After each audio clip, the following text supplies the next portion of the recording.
Everyone, আজকে আমরা ডাল লেকে শিকার রাইড করছি। অসাধারণ একটা ভিউজ, অসাধারণ এক্সপিরিয়েন্স। মানে এটা যদি না করা হয় এটা মিস হয়ে যাবে। লাইফের সবথেকে বড় বেস্ট। কাশ্মীর মানেই ডাল লেক, আর ডাল লেক মানেই শিকার রাইড। একদম এক কথা। আমরা একটু দেখিয়ে দিচ্ছি চারিদিকটা, ভীষণ সুন্দর।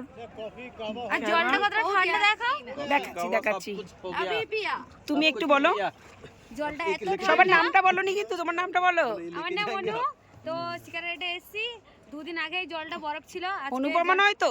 না না না না, ওরকম কিছুই নয়, বাট অনেক ঠান্ডা।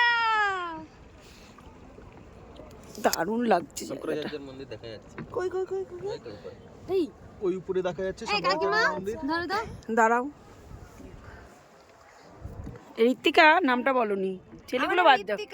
আমি বলে দিয়েছি, ছেলেগুলো বাদ দাও। সির্ফ মেয়েরাই। এবার আপনার কেমন লাগছে শিকার রাইডে? আমি তো আগেও এসেছি, আমি আবার এখন এসেছি, আমার তো ভীষণ ভালো লাগে, আমি আবার আসবো। বাহ, কাশ্মীর বারবার, সবকিছু একবার। গঙ্গাসাগর একবার, ওকে। 3 বার। কোন কোন সময় সেটা বলে দিন।